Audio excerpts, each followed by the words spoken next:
Awesome. So we're live, and people will join as they join. Um, Mm-hmm. but so far you'll be able to see, on the upper left is the live, how long we've been live for, a number of live viewers. So right now we have two viewers. Welcome, guys. Mm-hmm. So jumping right into it, I'm Kate. I'm the founder and recruiter at Silicon Savannah Solutions, and I am joined by Faith here, who's the founder at Hartford Tech. Welcome, and thank you so much for joining me. Tell us a little bit about what you do. My name is Faith Mildred. I am the founder at Hartford Tech, and we at Hartford Tech build custom AI solutions, AI agents for clients all over the world. And so our main focus is integrating existing systems for businesses with AI because that is one of the biggest needs as of now in the AI space. That's awesome. So, what kind of projects have you worked on before? Um, I have worked on building an AI system for impact story generation. I've also worked on building one that generates newsletters for the same client. They are a non governmental organization. Um, all this was also integrated together. It was one AI system, but it had sort of different parts. And so it also had a call AI agent, so it could call you and speak to you. I've also worked with tours and travels company. Tours and travels company, we built for them a customer support AI agent that integrated with their existing system. Um, so it helped them with routing and customer support. Yes, those are some of the things that I have worked on. That's great. Mhm. So, what are some of the challenges that you've run into while implementing these systems? First one, first and biggest challenge, I feel like, oh, no, I feel like, but I know that most people expect um, AI to do more than it is built to do. And Mhm. yes, we are hopeful. Yes, we are in the we are on the path to achieving more and more with AI. But the biggest challenge is always over overreaching with our expectations. Another thing is that most people tend to go into the world of AI not in a way that is not strategical, and also you find that without strategy you find so many problems. For example, I had one client who with their team um decided that they're gonna take on an AI project without actually doing a pilot project at the end of the day. By the time they were coming to me, now the technical experts, my team, the technical experts, they had spent quite an amount of money and quite a lot of resources. So these are some of the challenges that we face. Yeah. Okay, so like what kind of resources do they spend? Yeah, can you go into that a little more? Okay. When it comes to resources, time, number one. Hmm. Number two, um, they did not have sort of a proper team to implement the whole AI thing that they wanted, the AI system. And so, on top of time, they spent money on just while guessing. You know, it's different when you spend money on something that is actually gonna improve your business. Hmm. But when you're spending money while guessing, you hardly will make any return or any progress. Yeah. Yeah, I remember being at an AI session. There's an AI group in Minneapolis here, and we were doing some back of the napkin math. Mm-hmm. For we just got into small groups, and one of the I guess like she was what her company, and we did basically like, hey, we they wanted to do for, I'm sorry, I'm not articulating this well, but Yeah. basically they have these home care assistants that go into homes, and they often have Okay. medical questions that they bring up to healthcare professionals, and they use peer-reviewed cited articles. So the AI assistant was to grab a reg model to assist in getting these articles more quickly and using ones that have already been cited before. Um, Mm-hmm. and so, like, even what we were able to do in like 10 minutes was do some back of the napkin math of like how much time would it save them, the nurses that were doing this research? Yeah, Did it manually. make economic sense for them to implement this, like given like how many data scientists it would take to hire? Yeah. She came into this. She's not a data scientist, but she came into this AI session literally just Mm-hmm. to ask like our expertise is like, does this make sense as a product to do? Um, Turns out, given the size of their market, it would save a few $1 million per year. Um, and it absolutely made sense given hiring. We estimated it would take a data scientist about 2 to 3 months to implement at the very max. It was Yeah. a very simple system, given they already had the architecture and everything set up. Um, yeah, and so, but even doing some back of the map, if I'm getting you right, like doing that Mm-hmm. customer discovery and the back of the napkin math really kind of makes sense in this. Yeah. Is that what you're It kind of does. talking about? Yeah, yeah, yeah. And just to add on that, you see, you've said that it would take a data scientist about 2 or 3 months. Mhm. And it's worse when individuals or businesses or someone within a company decides that, yeah, today we want to use AI, and they Mhm. start implementing it. It will take them probably 2 times more than it would take the professional data scientist who actually knows what they're doing. Yeah. And so by the time you're done, you're really exhausted, and you already have sort of a negative attitude towards something that should be supercharging you.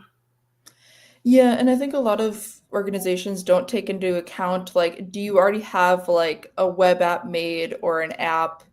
Do you have the data and the infrastructure made? They already had all that. Um, Mm-hmm. 2 to 3 months is incredibly kind of rare Yeah. for these projects. Mm-hmm. Um, for them, it was like kind of this no brainer because they had like thousands and thousands of, like, they were a large care company. Um, Yeah. and so, and they just had a lot of nurses that were doing this lookup work. Um, Yeah, and have and reassigning those nurses to do other work made sense. You also have to consider like, you know, just because you implement a model, like, are you going to actually be able to reassign those nurses other work? Like, if there's a union in place, like you can't just like, you know, Yeah. yeah, it doesn't savings don't actually materialize all the time. But Yeah. yeah, it was an interesting kind of assessment, but I think some of that business assessment is not always done. But yeah, you have Mm-hmm. to consider real jobs are on the line. um, People's lives are on the line as well. There's an ethics component to everything.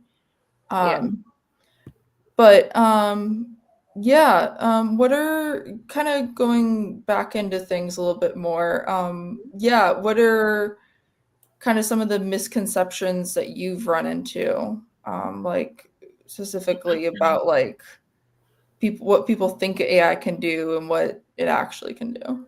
I think one of the biggest misconceptions I've dealt with, and also is it's always posed as a question: will AI replace me? Yeah. And in one of the webinars that I have previously done, I remember speaking about how it's not AI that is going to replace you, it's the people who are making use of AI. Hmm. And so that is why it's very important for everyone to understand that the primary thing is AI is still very much human controlled. Hmm.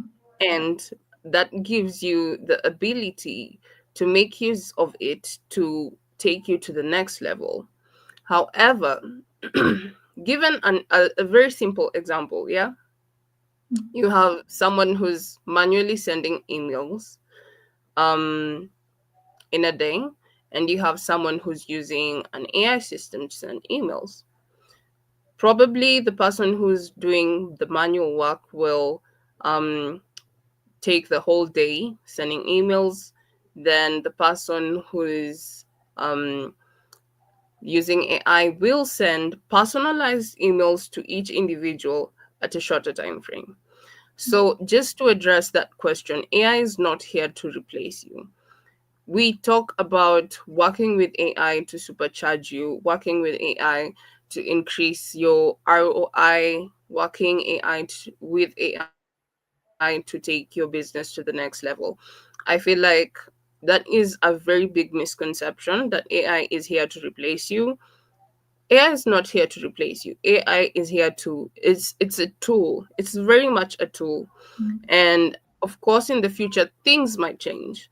This is not a guarantee, but where we are at with technology, it will take quite some time before we can think of being replaced.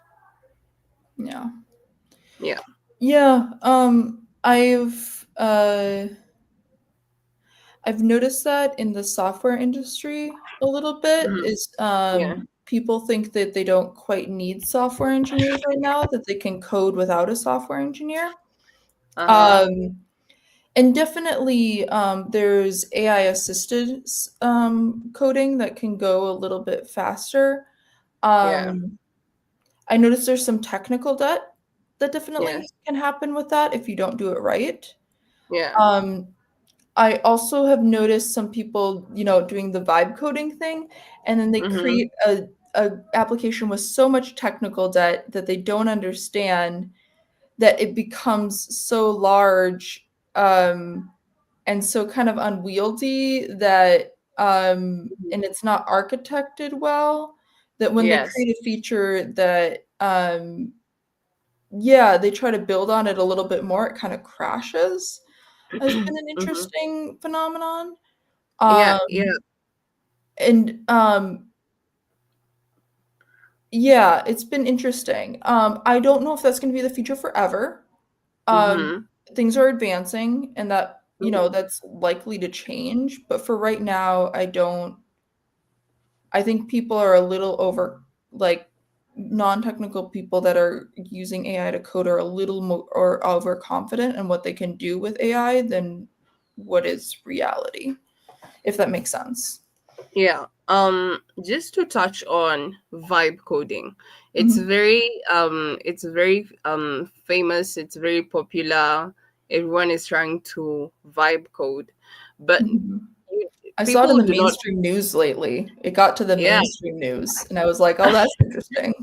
Yeah. And it's really interesting because people fail to understand that when building system, there is an architecture. Mhm. When you're vibe coding, you literally go into a chat interface and you tell your AI assistant or whatever system it is that you're using that, oh, I want a website, I'd like it to be blue, I'd like it to be this and that. People fail to understand. what it actually takes to build a responsive or something that will actually work. Mm-hmm. And by the time that this individuals or people who are trying to implement these things get to a point where they have something that they can see, like Mm-hmm. you said, there's so much technical debt, they need a software engineer at the end of the day. And this is why I always emphasize the need of having a technical team.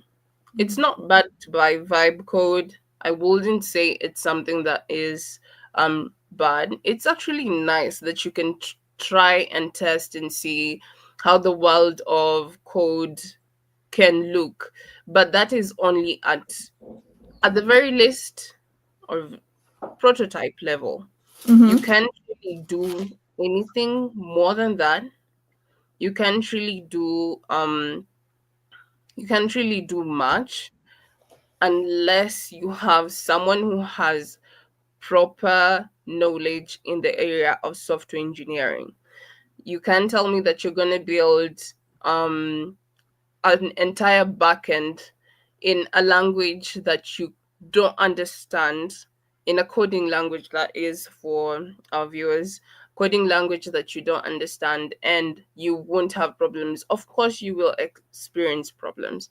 And this happens especially with maybe IT teams that are not well equipped to build systems, and they tend to think that, okay, we can try this. At the end of the day, time and money is spent, and it's all going down the drain. Yeah, that's unfortunate. Yeah, And yeah, I think they're, yeah, uh, yeah, frustrating. yeah, Um, I think, um, yeah, I don't know. I think architectural knowledge and some of this other stuff is going to become pretty essential. yeah. I've played around with making an API, Mm-hmm. using kind of, you know, some of the vibe coding stuff, but like I've made an API before. And so Yeah. I was giving it pretty darn clear instructions of like, here's how I want it architected and here's how I want it done. I've And also it's played around. different for you. And it's different for you because you've done it without the AI before, Mhm. and you've worked with There's double systems. checking. Yeah, you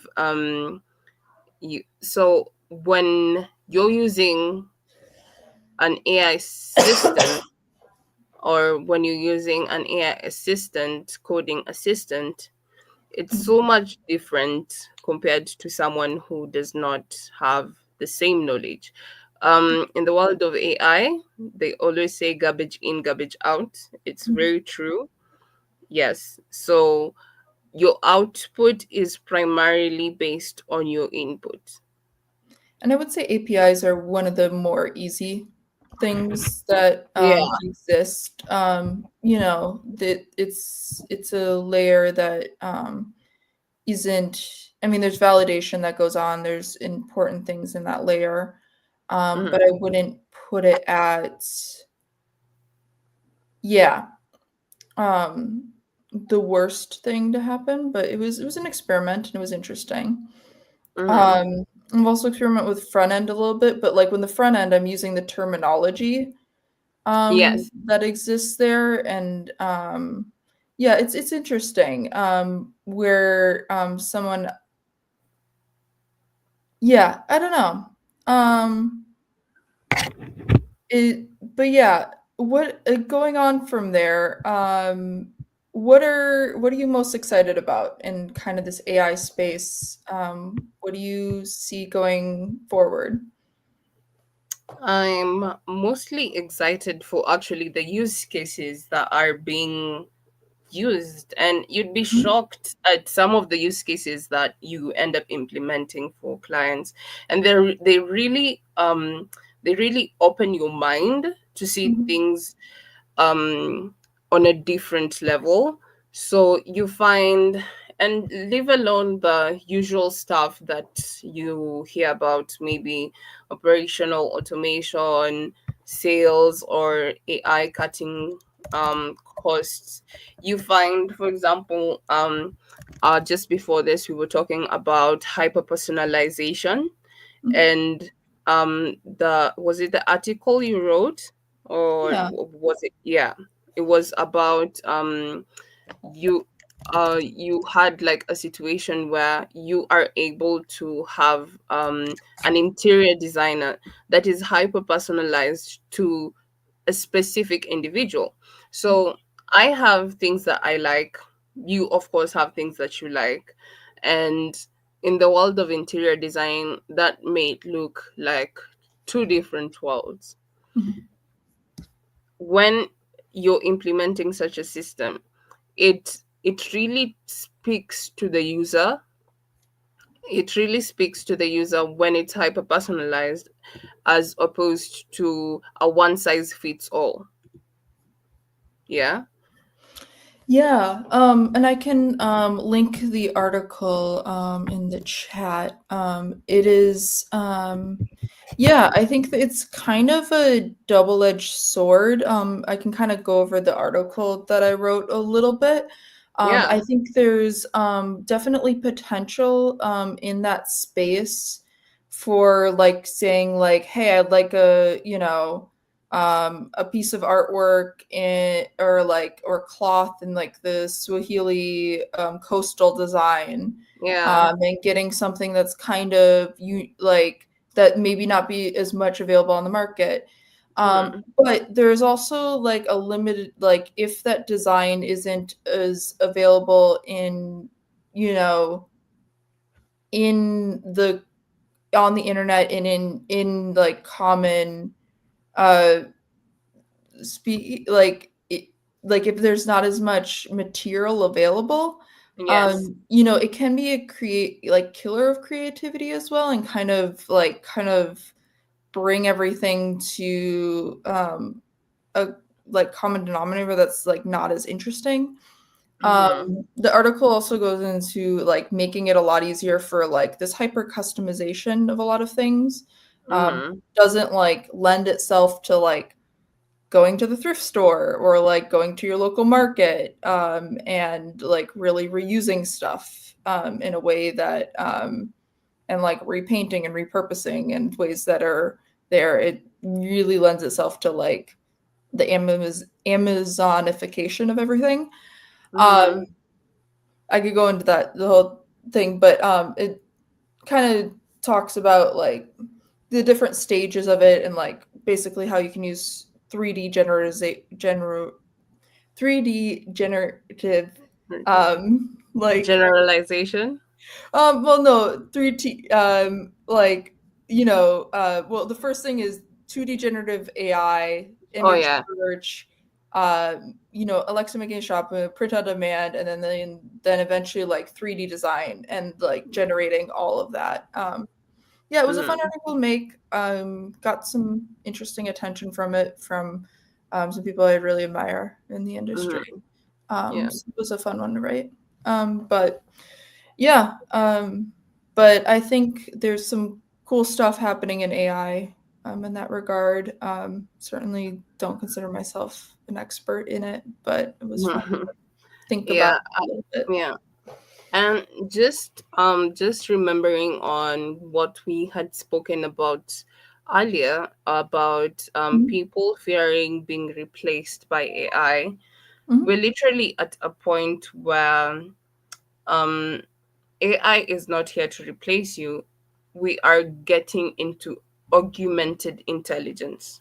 And Mhm. so, what this means is that you blend AI with your human expertise. And so, for example, you can have a legal consultant who uses AI to draft contracts. And drafting a contract without AI by normal standards takes a lot of reasoning, a lot of considerations, Mhm. who are the parties involved, etc., etc.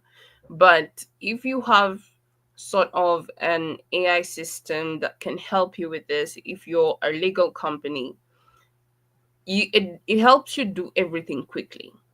And so this is the power of AI. People should not fear it. I've also noticed that people really want to use AI, but they just really don't know where to start from. Yeah.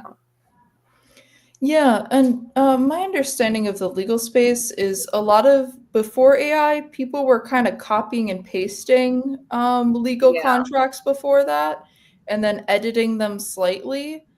Mhm. Um, and so it's like you look at terms and like privacy policies and terms and Yeah. conditions, and they basically all look the same for a reason. Like people Mhm. weren't really making their own for Yeah. a while. It wasn't like this was they were generating them all the time. Um, and so I think writing contracts is only what one part of what a lawyer does. Yeah. But yeah, I think things will change. Exactly. Yeah. And just to add on that, I believe that every business has repetitive tasks, very Mhm, annoying repetitive tasks, and we are all guilty of it. There's mhm, something that you still have to do every other day, and mhm, these are the things that we need to let AI focus on, and let mhm. us focus on the more important things.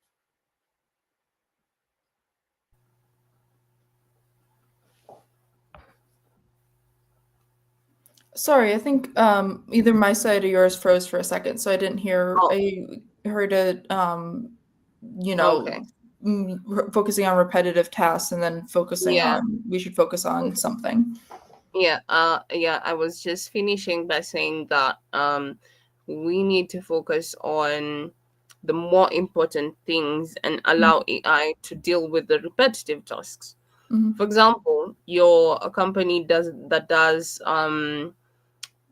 sales in one way or another, mhm, and you can have an AI system that does the calls, conversational, very polite AI agent speaks to your clients, books the meetings. Then at the end of the process, you have the meetings with the client. You see, so it will have saved you a lot of time, and time is money. So the more time you're able to save from implementing AI, the more return on investment, because you're able to focus on things that will make your business better. Yeah. And I think at the end of the day, you have to think that way because, like, we don't really have another choice. No. Um, like, um, yeah, okay, it looks like we got a question from Alex Burlett coming in. At the edge of vibe coding and pro science, are you using AI discovery sessions to quickly mock up ideas and move client conversations forward? Faith, do you want to take Sorry, that I didn't question? hear you. I don't know if you see the question on the side of the chat there from Alex Barlett. No, actually, no. I can see. No. Okay, it says at the edge. Oh, looks like we lost her. We'll wait for a second there, but I can answer that question a little bit. Um, yeah, I've used it a little bit in some marketing materials to kind of mock up ideas. I'll say like, "Hey, I have this kind of this is the things I want to cover. Um, give me 10 different taglines." Um, yeah, give me 10 different taglines of this. I don't usually copy them word for word. I'll kind of combine the different ideas together and kind of work on that. Um, yeah, and kind of brainstorm with AI a bit. And that's kind of how I approach some of it. I don't find the first idea that AI usually gives me is great. But somewhere in there, there's, some variations that are usually useful. Um, Let me see if I can get Faith back on here.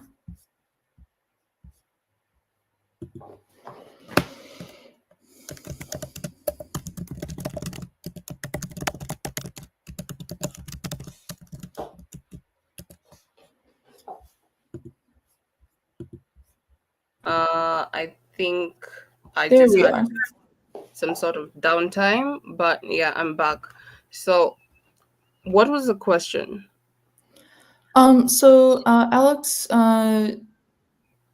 yeah, said at the edge of vibe coding and pro science, are using AI in discovery questions to quickly mock up ideas and move client conversations forward.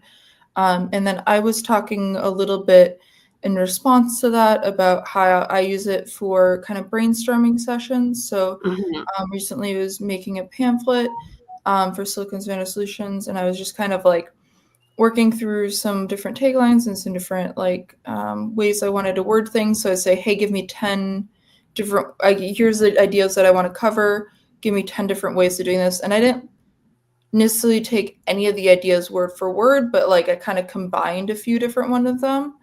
Yeah, I don't necessarily love AI as a writer off the bat. Um, Actually, I was talking to someone that read one of my blogs, and they were just like, "Hey, I noticed your blog, and it looks like you write those. Like that doesn't look written by exactly. AI." And I'm just like, "Yeah, I think I'm a better writer than AI. I don't think AI is a fantastic writer in and of Yeah, itself." yeah, Um, I also feel like it's very true, AI is not the best writer, and a problem we're having with that is that when you go on LinkedIn, you find that everyone's post sounds the same. oh, 100%. And you can tell it's Yeah. AI. You can And you definitely can tell it's AI. And some even forget to remove the huge dashes. And yeah, so yeah, I feel like AI should be a tool. It should Mhm. not necessarily do your homework, but Yeah. you should use it to help you think. Yeah, it's a great brainstorming exercise. It can help. Yeah, it can help. Alex was saying in there about tags. Yeah, I've used them for. I'm not sure if that's what he was referring to, but hashtags on stuff. But Yeah. if I'm trying to do a Twitter post, you know, just grabbing random things off of there. Um, Else,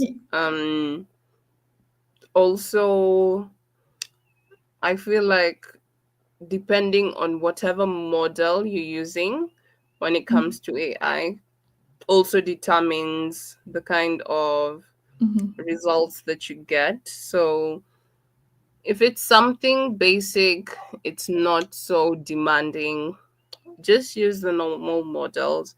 But if you want to take things up a notch higher, I Mhm. would definitely advise using the paid models. I believe most people use like ChatGPT, Mhm.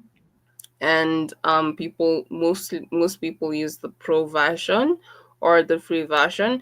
But if you have something that is really daunting, I would high I would highly advise using the higher versions of the large language model.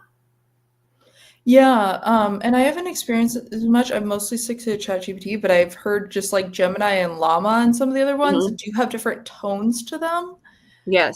and are good at different things. And I've been meaning to experiment with them a little bit Hmm. more and kind of get out of my ChatGPT preference. Yeah. Because I don't know, I don't really care I've which one I yeah use. I But yeah. I've just kind of been on that one for a while, but I've been meaning to like kind of go to the other ones a little bit because I've heard you can get very Mhm. different results if you go to different ones. Very, very different results. I've used Grok, I've used Mhm, Kimi AI, I've used a Hugging Face, I've used mhm, ChatGPT, the very popular one, Mhm. um, and a couple of others. But if I can just touch on ChatGPT compared to Grok and Gemini, I feel like Grok is very in terms of technical stuff, Grok can be um more precise and concise Mhm. when it comes to things like it gives you more a direct answer, a Mhm. more direct answer. And when it comes to ChatGPT, I can say ChatGPT is very general. Mhm. Yeah. Yeah. Yeah, it's very general. It hallucinates a lot. Mhm. Um and you really have to sort of hit it on the head so that you can get the right answers. Yeah. Yeah, hallucination is something to definitely be careful about, and yeah, yeah, I don't really, I always click on the links that it gives me and like Yeah. double check that you know this is like Accurate. correct information. When I'm glad that they started adding links to things. Because Yeah. that's definitely, yeah, because I don't trust it. As you shouldn't. Not that I Yeah. trust every person in the world either. People hallucinate as well. Yeah. But it's a process. Yeah. And mhm. But I don't like. I'm wondering your kind of perspective on this. But my perception is that I don't think AI is going to get a lot better at creative writing because creative writing is kind of a harder thing to measure in a lot of ways and a harder goal to hit. But like there's a lot of goals of like these AI companies get better at mathematics because it definitely hallucinates with mathematics a lot more. Yeah. But like you can set clear goals for mathematics and you can set like you got it right or you got it wrong. I'm not Uh-huh. really sure how they're going to get better at creative writing. You know what I mean? It's very human. It's very like wishy-washy. It's very feely. Yeah. How do you feel about this? Um I can say that when it comes to things that are derivative, Mhm. like maths, it's derivative. You have to have a starting point and an ending point. Mhm. But when it comes to things like creative writing, it is solely based on maybe one, an experience, two, how far your brain can think out of this world and put Mhm. that on paper, or just something else. Mhm. AI does not have that capability. Only humans have that. Mhm. So maybe when we get to the point where AI becomes agentic, but there's a certain level of genuinity when it comes to Mhm. creative writing that AI can never really achieve.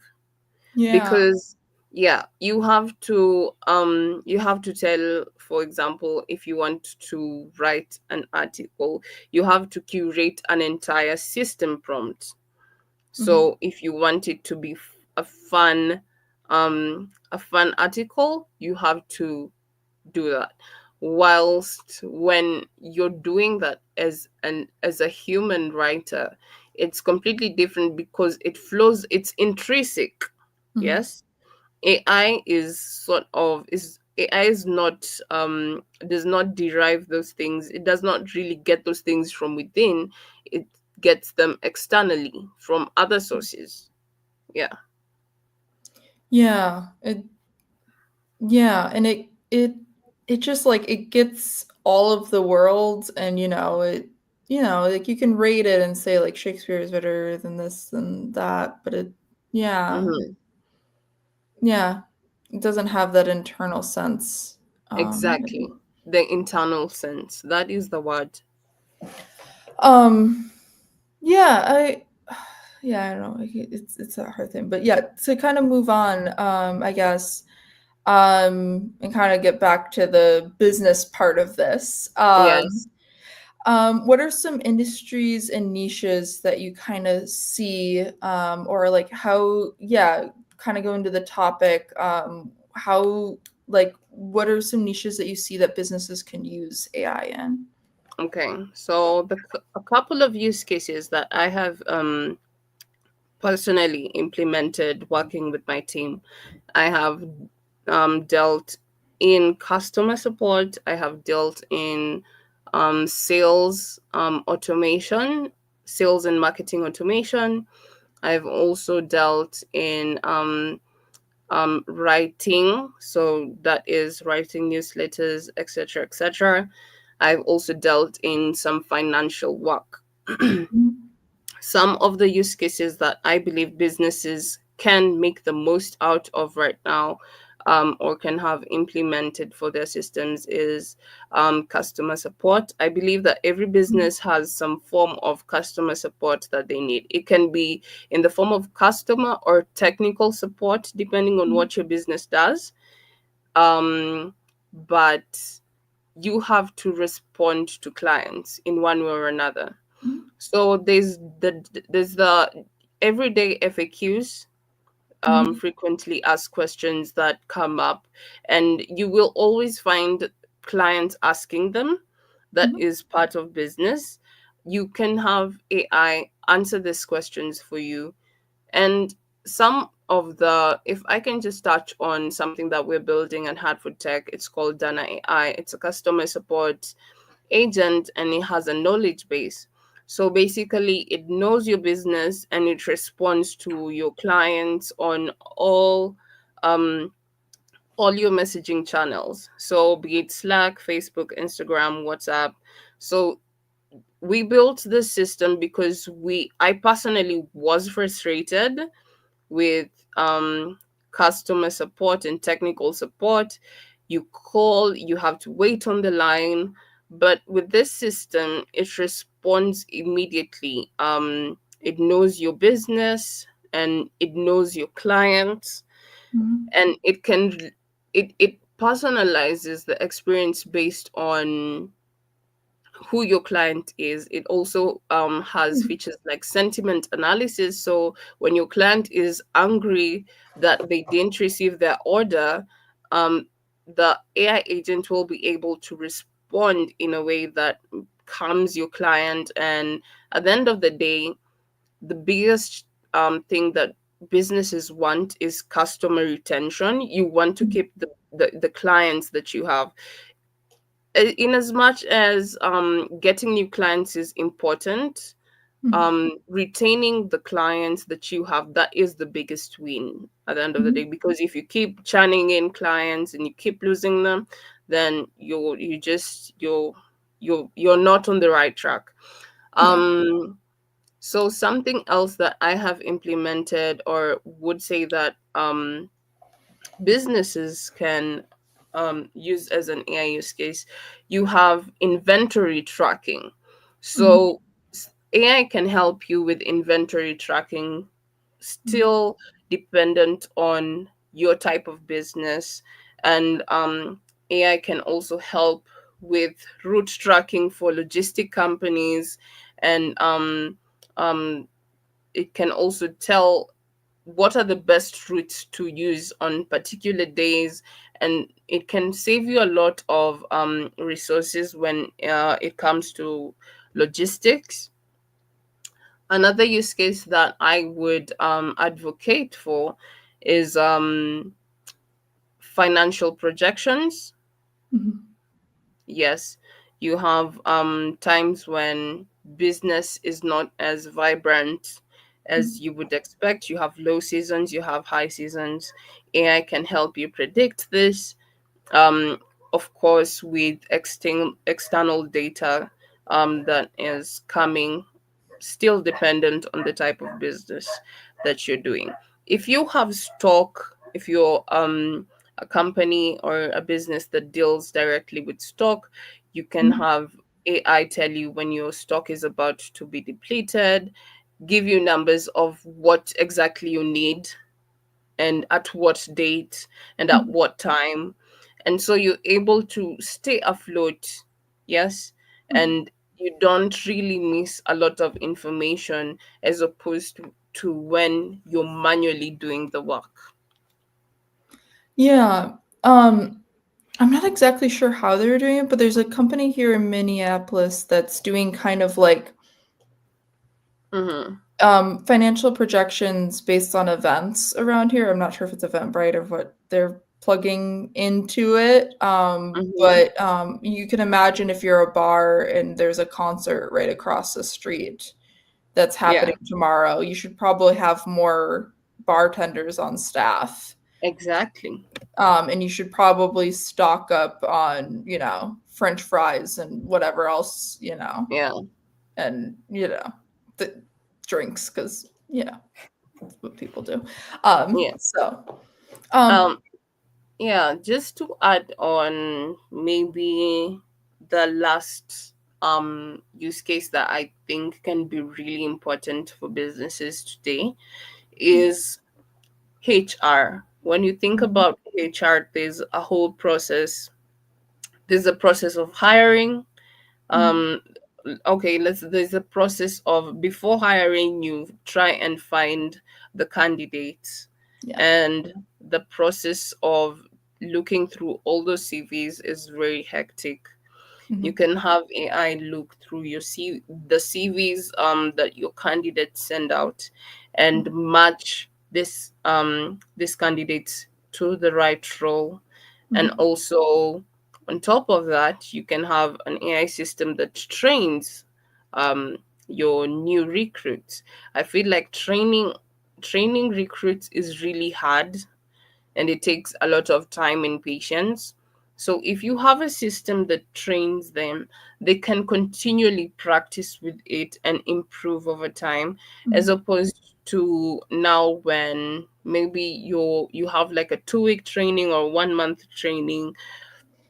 It's very true that many people fail to grasp everything within that time.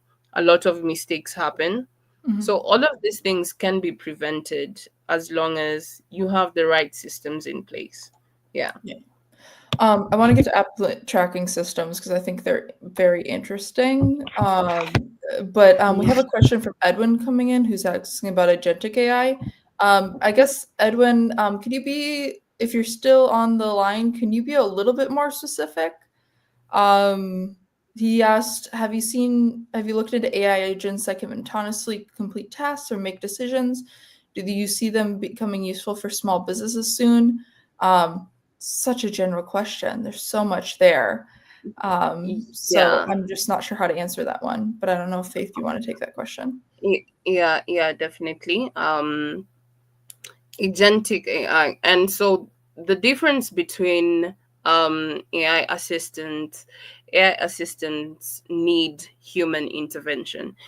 Mhm, AI agents or agentic AI is fully autonomous. So you mhm, have a system running on its own mind, doing ABCD EFG without necessarily a human telling it what to do.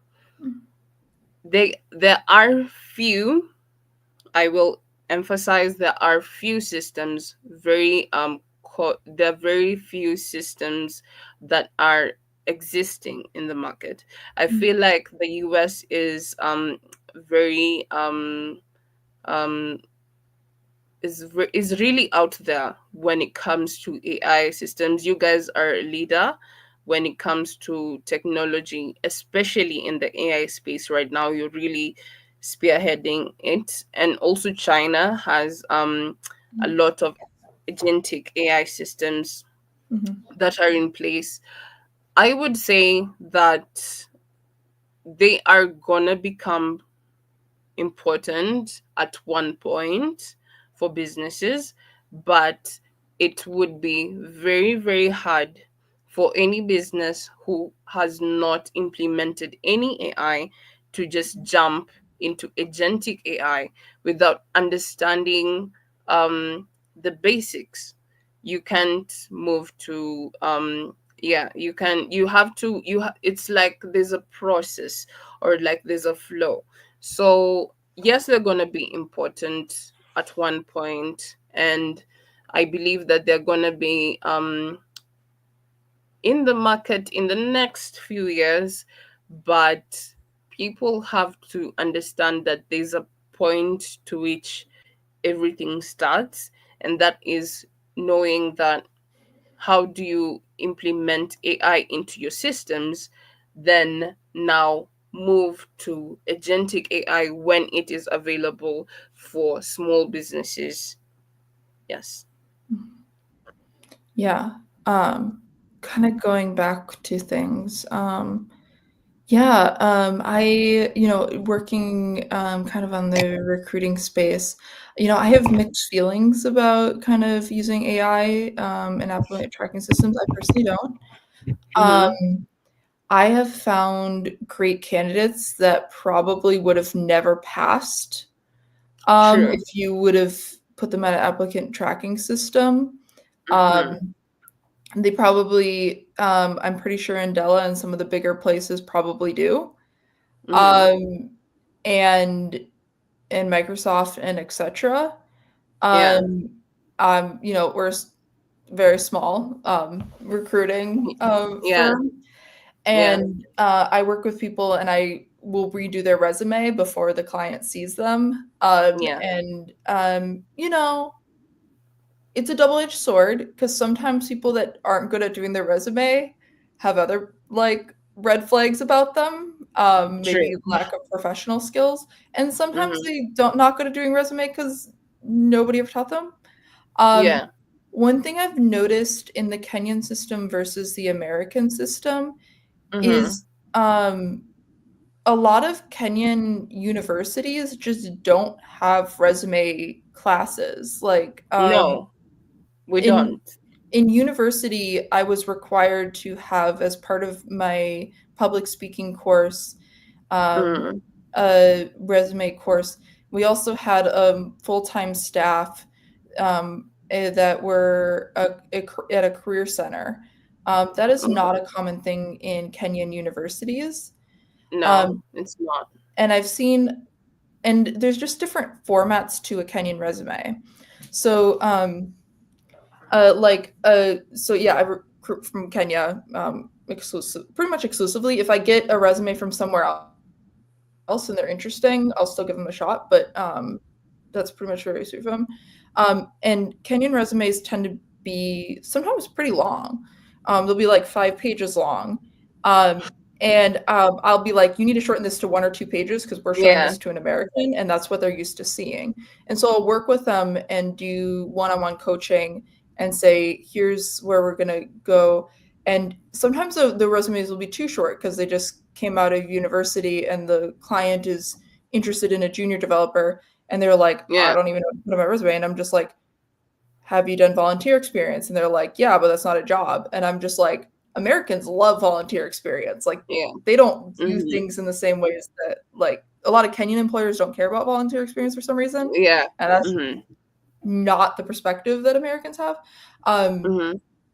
and so it's just, sorry, I'm going on a tangent. But Yeah. like, I deal with resumes that would have never passed an American applicant tracking system. But when you do a technical interview with them and you get to talk to them, brilliant people, absolutely brilliant. Yes. They just never sat down with a career counselor before. Um, Yeah. when they meet and the clients meet them, they love them. It's Mm-hmm. just like they were told in high school that a longer resume was more impressive, and or like Yeah. that's what their parents told them, or some reason that came into their head, and I was just Yeah. like, we need to unlearn some things. Um, Yeah. and so yeah, there's some like cultural factors and there's some other things at play, and I don't know. Yeah. I think One, like two, three applicant tracking things. systems, there's actually been biases found in applicant tracking systems. Yeah. Like if it says it's come from a women's college or like any sort of women's like anything that says woman has been Mm-hmm. like downgraded in Yeah. certain areas. Guidelines.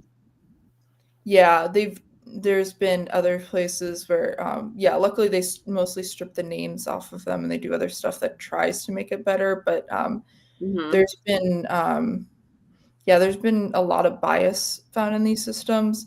I think there was something that like if people found that there was like what was it like D&D listed or something that the applicant went up and I was just like why does that matter? Mm-hmm. Um but like it made it a more attractive candidate. Yeah, Um and more likely to go through and you're just like okay, interesting. yes, Um but yeah, the there can be a lot of biases and unconscious yeah, biases that are built into these systems that are yeah. unfortunate. Yeah, and just to touch on that, I believe that AI is a new technology for everyone, Mhm, and it's very quickly evolving. You have mhm, to literally hold on for dear life to just stay afloat and yeah, receive all the information that is coming from east, west, north, and south. But I can say that systems are improving every day. Um, mhm, right now, we can train systems, we can train AI systems. So things like biases, of course, yes, they do exist. But mhm, if your system can be trained, then you are on the better side of things. mhm. Yeah. Yeah. And another thing I want to add, just because it's something I learned recently, I've Mm-hmm. never used those automatic systems for AI systems for applying to jobs. Mm-hmm. But one thing I've learned is a lot of large companies, they actually will blacklist you if you apply too many times to like Facebook or, you Yeah. know, whatever big company. Mm-hmm. And a lot of people have been using, they're like, well, the big companies use AI applicant tracking systems, so I'm going to use AI to combat them. The, if you use AI to apply to jobs, you will often get blacklisted. Yeah. Like the AI will like customize your resume, customize your thing, but like it won't customize it perfectly. And if you Yeah. apply too many times to these Yeah. big And that is, companies, you'll get put on a yeah. blacklist. Just like Yeah. FYI, letting you know, like for Mm-hmm. the people out there, be careful about letting AI apply for you and applying times to a job. Yeah. You can and might get blacklisted. Yeah, and Like, that is why, like I said, human oversight is really important mhm, when dealing with AI as is now. mhm, Yeah, human oversight is the highest determining factor because at the end of the day, it will determine how great something is or how maybe not so great it is. yeah. So we're almost at time here. Mm-hmm. So I guess I kind of have one question for you, kind of about Kenya specifically and kind of the future of Kenyan AI. Because one of the things you kind of mentioned is so there's been a lot of like VC or funding of like in the U.S. and there's been a lot of investment in China of AI. Mm-hmm. Certainly, Kenya has groups like some groups that are doing AI, but and there's open source models, and there's definitely AI engineers in Kenya. Mm-hmm. Um, but and there's other groups throughout Africa doing AI. But yeah, what are some of the biggest challenges that you see coming forward, and what are some of the biggest opportunities? Um, I think let me touch on the challenges first. Some of the biggest challenges is that we don't have the proper infrastructure. Mm-hmm. So that brings more problems, and Mm-hmm. it becomes more complicated. But I believe that there's so much that is being done to set up the right infrastructure here in Africa, and I believe South Africa has been doing a lot in like computational stuff. So the future is bright. It's slow but sure. some of the And can positives, you clarify what you mean by infrastructure? Are you talking about like mobile infrastructure? Are you talking about data centers? Like what kind of infrastructure no, are you no, talking?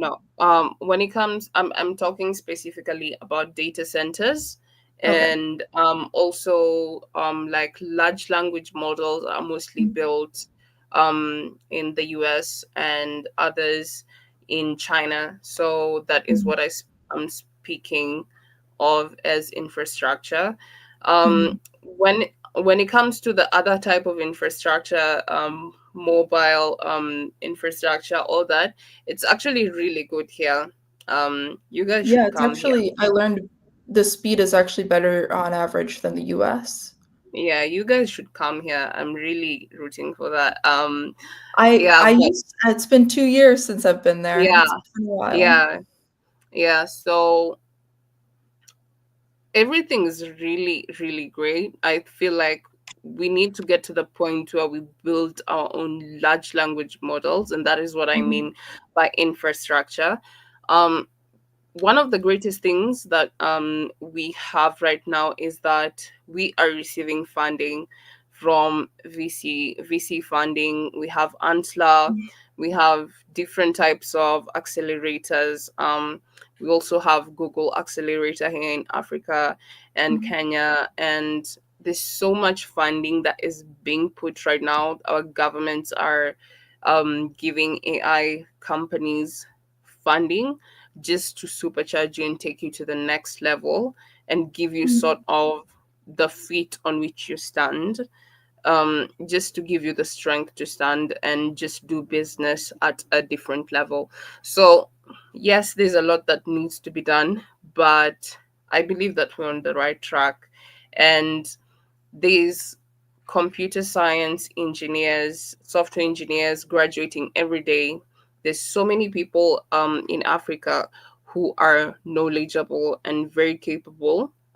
Mhm. I feel like we have so many engineers here. I can literally tell you I know around 60 plus software engineers and just people I know randomly.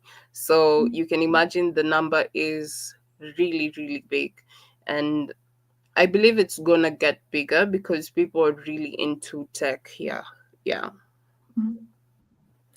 Yeah, I run a little group called Tech Events Kenya that just posts events in Kenya, tech events in Kenya. Happy to add you Hmm. to it. Yeah. It's well, it's kind of hard to add you when someone leaves. I'll add you to it. It's full right now, but it's Hmm. over 1,000 people. Nice. So probably most of them are software engineers. Hmm. So there's there's more than 60. I'm pretty sure. There's literally thousands, Oh thousands. yeah. I'm saying people I personally know. So Yes. yeah, so you can imagine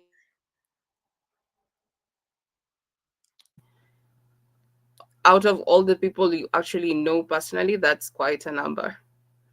Yeah. Yeah, Yeah. it's amazing the community that's kind of come around and I yeah. I yeah, the ecosystem in Kenya I've found is pretty I don't know, it's like people know each other. Like it's a big community, but it's tight knit in some ways more than I find Yes. the American system is. Like Mm-hmm. they're like people know people that know people sort of thing. Mm-hmm. Um, and so there's a cool system about it.